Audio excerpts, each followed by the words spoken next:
Hello and welcome back to the channel. If you're new here, hi, you are very welcome. This is Reading the Past and I'm Dr. Cat. Last week, news broke about the arrest of Andrew Mountbatten Windsor. Recently known as Prince Andrew, Duke of York, he is of course the brother of King Charles III. In lots of the coverage and commentary, there were references to the unprecedented nature of this arrest.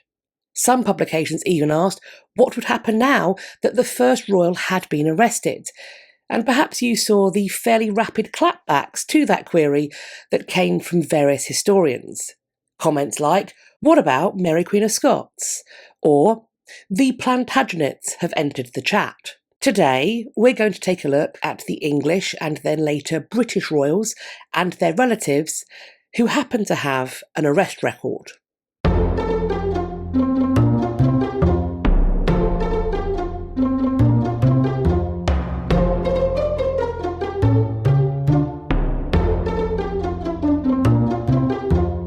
When King Henry II learned that members of his family were plotting against him in 1173, he took evasive action to deal with the threat that was being posed against him. According to one chronicler, Henry's wife, quote, Queen Eleanor of Aquitaine, was among the authors of that deplorable betrayal. I have made a full-length video on Eleanor of Aquitaine that I will leave linked. In fact, I have made videos on many of the figures we are going to look at today, so I'm going to link all of those too. If, however, there is anything or anyone you would like me to explore in more detail, please do let me know, and I will pop it on my list to make into a dedicated video in the future. Anyway, now let's return to looking at Eleanor of Aquitaine. Although we don't know exactly when or where it happened, what is evident is that Eleanor was captured on the continent. She was returned to England, where she was confined. And when Henry made peace with his rebellious sons in 1174, Eleanor, his wife, was not included. Beyond that, her absence from the extant records for around a decade indicate that she remained confined, denied any involvement or influence in the political life of her and her husband's domains. When she does feature in the pipe rolls, and those are the annual financial records of the Crown, it is seemingly for expenses incurred only while she would have been imprisoned. The records don't tell us where she was held. However, as we know that while her son, Henry the Young King, lay dying in the summer of 1183, he reportedly begged for his mother to be treated less harshly, we can, arguably, draw some conclusions about the potential privations and indeed severity that Eleanor may have been subjected to. At her husband Henry's death in 1189, another of Eleanor's sons, Richard, became King Richard I. And one of his earliest acts as king was ordering the release of his mother and restoring her to a place of political influence. As Jane Martindale explains, quote, the new king immediately granted Eleanor power to dispose of English affairs. He also restored to her control the lands and revenues that she had enjoyed before the revolt of 1173. Our next royal prisoner would not have such a, should we say, fortunate end to their incarceration. We're going to fast forward to around a century and a half after the events that we have just looked at. King Edward II had come to the throne in 1307. His reign was a turbulent one, marked by increasingly severe rebellions, and by the early 1320s his royal authority was frankly crumbling. His favourites, first Piers Gaveston, later the Despencer family, had alienated him from the nobility. His rebellious barons had already executed Gaveston, and the Despencer's rise only deepened the crisis. Edward II's wife, Queen Isabella, was on the continent, making ready to invade England in the name of their son, the heir to the throne. At her side was Roger Mortimer, one of her husband's dissatisfied barons, who had fled to France, joined up with Isabella, and at some point had become her lover. The Queen and her forces would land at Suffolk on the 24th of September 1136. King Edward, by this point abandoned by most of his supporters, fled west with his last remaining favourite, Hugh Despencer the Younger. On the 16th of November 1326, King Edward and Despencer were captured at Llantrisant in Glamorgan. The royal seal was stripped from the king, making it clear that he no longer wielded royal authority. Instead, Edward was a prisoner. He was taken to Kenilworth Castle, where he arrived on the 5th of December.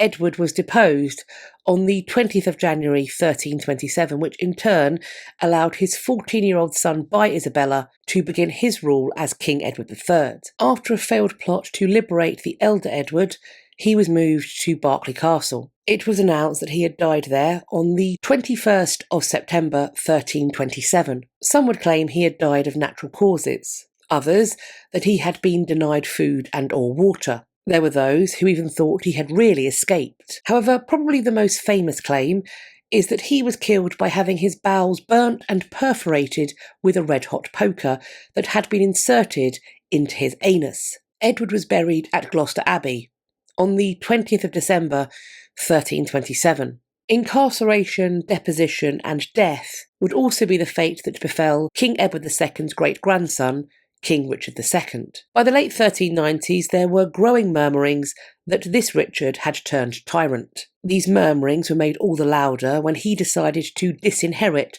Henry Bolingbroke, who was the son of John of Gaunt and thus Richard's cousin. In 1399, Richard was seized and taken to the Tower of London. On the 29th of September 1399, a deputation of lords went to Richard in the Tower.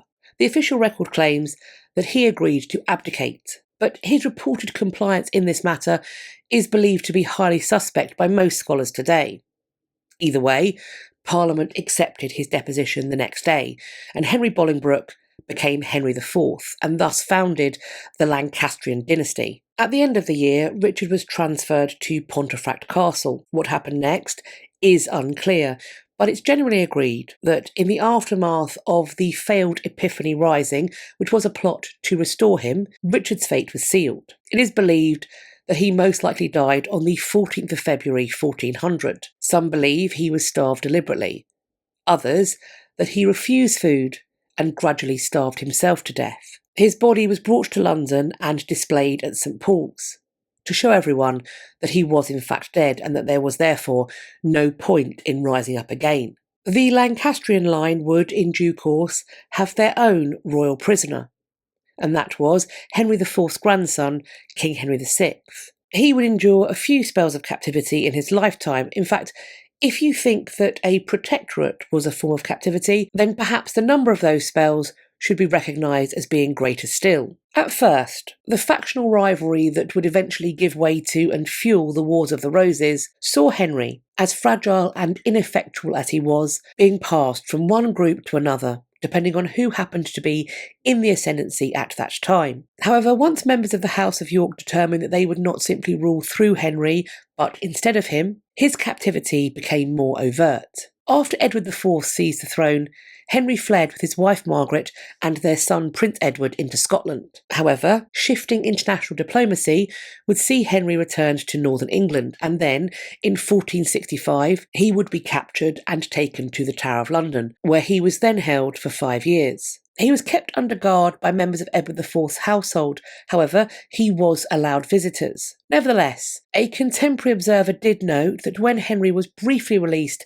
in 1470, he was, quote, not worshipfully arrayed as a prince, and was not so cleanly kept as should seem such a prince, which may indicate that he was not being treated with the respect that his rank demanded. Henry's 1470 release coincided with his brief readaptation to the throne. However, Edward IV would return and reclaim the throne in 1471, at which point Henry was seized again and taken back to the Tower. After the Yorkist victory at Tewkesbury and the death of Henry's only son, Henry's cause was hopeless. On the 21st of May 1471, Henry VI died in the Tower. Most scholars assume he was murdered. The king who usurped Henry, Edward IV, was also no stranger to captivity. Following the breakdown of his relationship with Warwick the Kingmaker, this Yorkist king had a rebellion on his hands.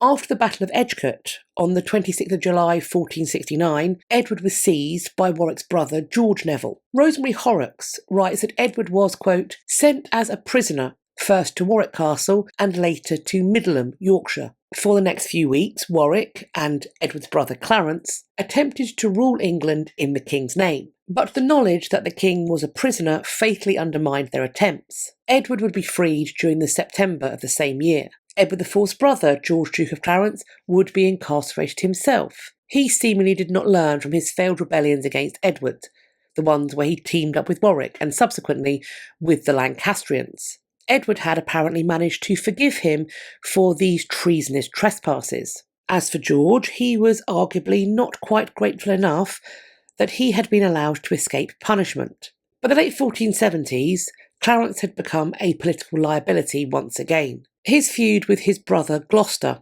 later Richard III, over Warwick inheritance spiralled. His behaviour grew increasingly reckless. In April 1477, Clarence abducted a woman named Anchoret Twino, and, as Michael Hicks points out, had her, quote, indicted, convicted and executed in a single day, on false charges of poisoning his duchess, who had died, actually, from the after effects of childbirth on the 22nd of December 1476. Adding to the scandal of this horrible act was the fact that this had been done without the king's permission or even his knowledge. Also in 1477, Thomas Burdett, who was one of Clarence's retainers, was executed for supposedly imagining the king's death through necromancy. Clarence, furious, had Burdett's declaration of innocence on the scaffold read aloud before the royal council. Edward, although he was absent from this reading, was utterly enraged at this challenge to his authority and, frankly, to the very fabric of law and order in England that reading this statement posed. So, Clarence was summoned to Westminster and promptly arrested. He was tried for treason at the start of 1478, charged with questioning the king's legitimacy, keeping documents asserting a Lancastrian claim to the throne, and planning to send his son abroad. The evidence for these charges was, frankly, rather thin, but he was nevertheless convicted and sentenced to death. On the 18th of February 1478, George, Duke of Clarence, was executed somewhere within the Tower of London. According to the Chronicle of London, which was written in the early 1500s, quote, George, Duke of Clarence, brother to the king, who for a certain time before had been held in the Tower as a prisoner, was, for considerations moving the king, put secretly to death within the Tower, and, as the fame ran, drowned in a barrel of Malmsey, which is a sweet wine. Just under 60 years later, the Tower of London would play host to another royal inmate. Anne Boleyn, Henry VIII's second queen, had been anointed during her coronation in 1533. She had spent the nights before this event celebrating in the recently refurbished palace at the Tower, but less than 3 years later, she would find herself back there. Anne and Henry had celebrated May Day 1536 with a joust at Greenwich. The very next day, the 2nd of May, Anne was arrested and conveyed to the Tower. She was housed in those apartments that had been refurbished for her before her coronation. On the 15th of May, Anne was taken to the Great Hall at the Tower of London to stand trial. She was accused of treason. It was alleged that she had imagined the king's death and that, with her coterie of alleged lovers, which included her own brother within its ranks, she was minded to kill her husband the king and marry one of them and rule instead. It is widely accepted that Anne was innocent. Indeed, even Eustace Chapuis, that Spanish ambassador who was no fan of Anne Boleyn's, indicated in his letters to Charles V that he believed the charges against her were largely, if not wholly, fabricated. Anne would be convicted and condemned to be burned or beheaded at the king's pleasure. A swordsman was sent for, and a scaffold was erected within the confines of the Tower of London. Anne was beheaded on the 19th of May 1536. Less than 6 years later, Anne's own cousin, Henry VIII's fifth queen, Katherine Howard, would be brought to the Tower. The king had been informed at the start of November 1541 that his young wife was not, as he firmly believed previously,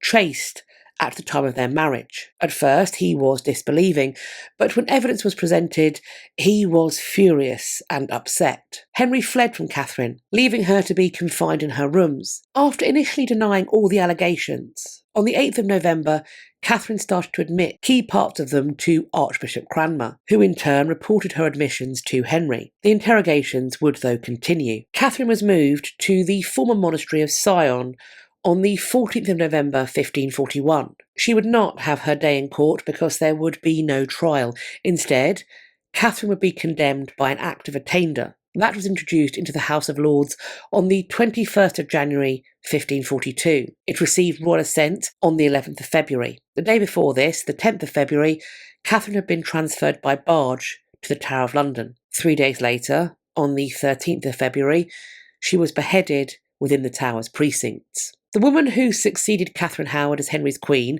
Katherine Parr, would also have an arrest warrant issued for her. Members of the religiously conservative faction at the court viewed Henry's sixth queen as a dangerous heretic, a keeper of prescribed books and a sharer in illegal opinions. In the summer of 1546, the evidence gathered by Stephen Gardiner, Bishop of Winchester, and his cohort was deemed to be sufficient for Catherine's arrest warrant to be issued. However, unlike so many others, Katherine somehow received news of her situation preemptively. Also unusually, Henry had remained under the same roof as the wife that he was planning to have arrested. Previously, he had fled the scene before everything unfolded. Understandably, Katherine was terrified.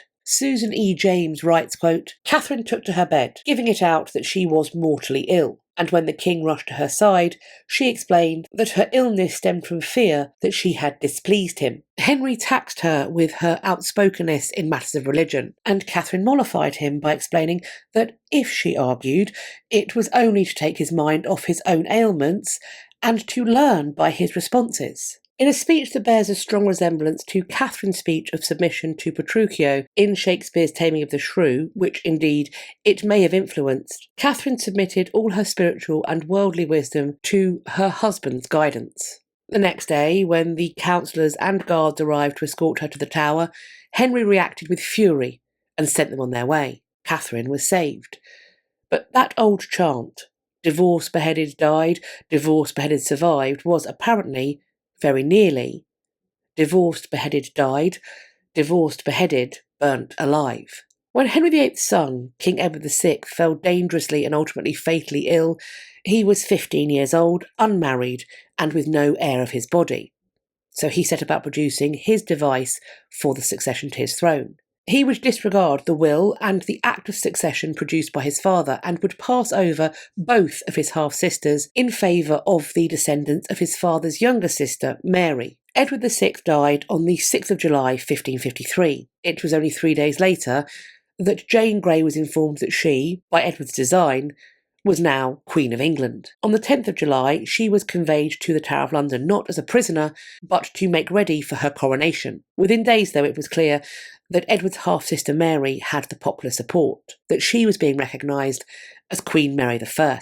Jane Grey, who was still at the Tower, was now Mary's prisoner. It's thought that Jane was housed in one of the buildings that overlook Tower Green. At first, Mary was vocal in her unwillingness to have Jane executed. While she recognised that much would need to be put in place for Jane to ever be safely set free, mercy was at that point the plan. On the 19th of November, Jane was tried and was condemned for her part in the treason. Still, Mary planned to stay or commute, the usual sentence for that crime. Jane was kept as a prisoner in the Tower. But as with the others we've discussed today, and as I explored in my video on noble prisoners, Jane's rank meant that her confinement was both comfortable and honourable. But then, at the start of 1554, the Wyatt Rebellion was foiled. It had sought to prevent Mary's marriage to Philip of Spain. Thomas Wyatt also sought to replace the Roman Catholic Mary with her Protestant half-sister Elizabeth. Jane Grey's father, whom Mary had pardoned,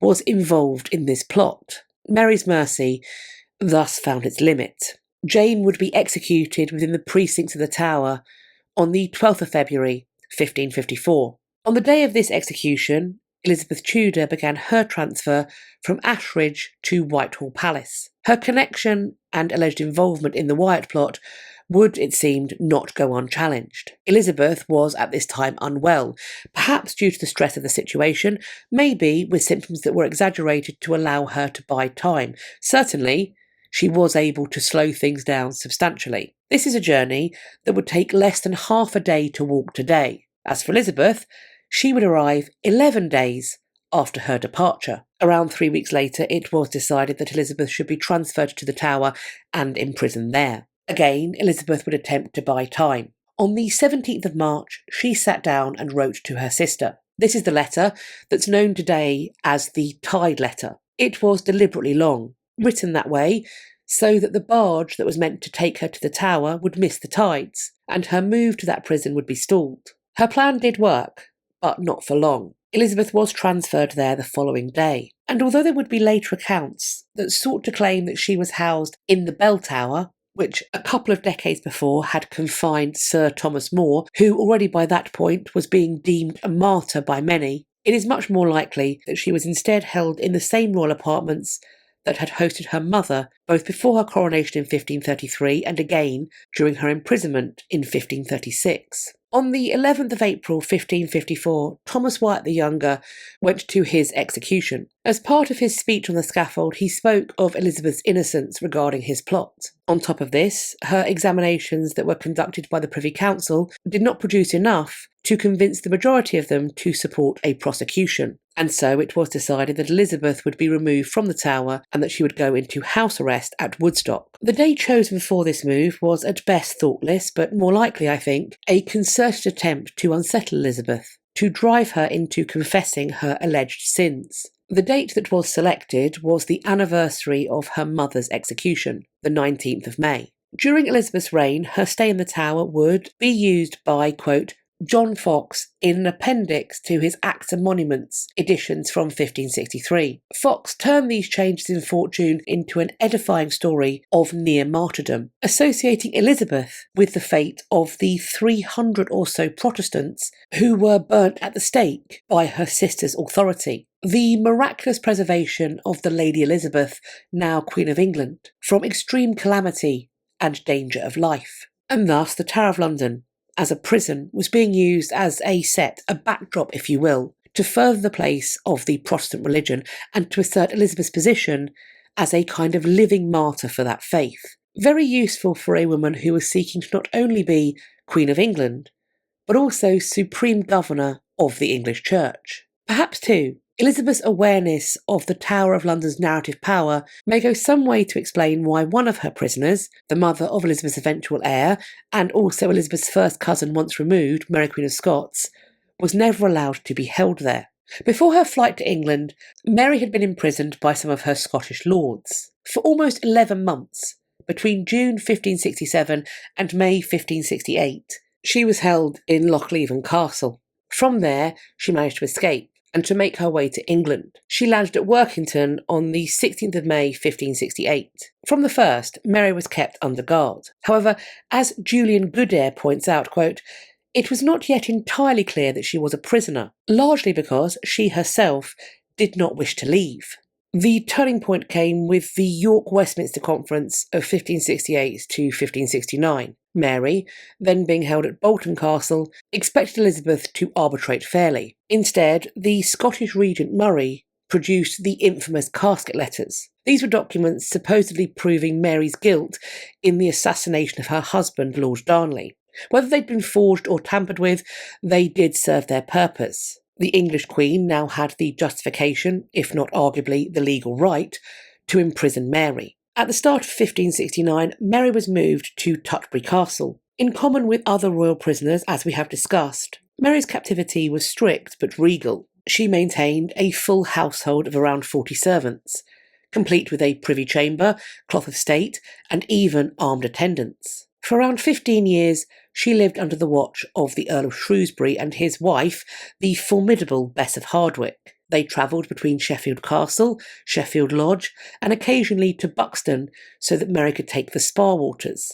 During her imprisonment, Mary spent her time embroidering, negotiating, apparently plotting, but also in some considerable pain at points. As her incarceration went on, her health declined. She struggled with recurrent bouts of vomiting, abdominal pains, and a crippling arthritis that left her barely able to walk. In 1584, it was decided that Shrewsbury should be removed from his role as Mary's keeper. From the January of 1585, she was in the far stricter charge of Sir Amyas Paulet. In the December of that year, she was moved to Chartley in Staffordshire. The following year, Mary would be caught up and ultimately destroyed by the Babington plot. As the arrests from this plot were taking place, Mary was moved to Fotheringay Castle. Her trial was held there between the 14th and 15th of October. She remained at Fotheringay until her execution on the 8th of February 1587. In the next century, Mary's grandson would also face imprisonment and execution in England. The failure of the Royalist cause in the English Civil War led to the imprisonment of King Charles I. During his imprisonment, he was able to enjoy quite a lot of liberty. For example, he was able to go hunting, to visit with his friends, and to also entertain visitors of his own. As Mark A. Kishlansky and John Morrill lay out, Charles was held in various places and in the charge of various groups. He was a prisoner, quote, first of the Scots at Newcastle, between the 13th of May 1646 and the 3rd of February 1647, then of the English Parliament at Holdenby House in Northamptonshire between the 7th of February and the 4th of June 1647, then of the New Model Army and its civilian allies at a series of great houses in East Anglia and Hertfordshire between the 4th of June and the 24th of August 1647, then at Hampton Court, from the 24th of August to the 11th of November 1647, then on the Isle of Wight, at Carisbrooke Castle and then Hurst Castle, from the 16th of November 1647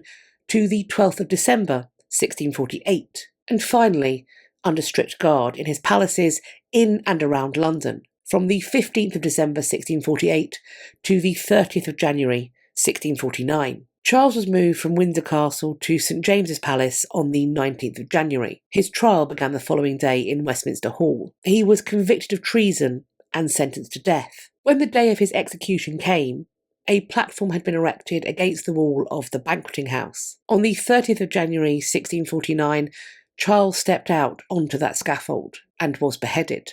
Now, in almost all the commentary related to current affairs that I have seen, King Charles I is listed as being the last royal arrest and imprisonment.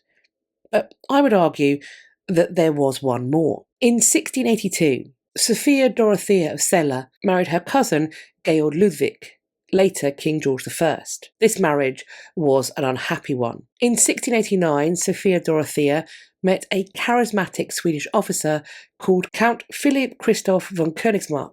Allegedly, the two began an affair. They were apparently not particularly circumspect about hiding this illicit relationship, and by 1694 the lovers were planning to run away together. These plans were derailed when Königsmark disappeared and was presumed to have been murdered.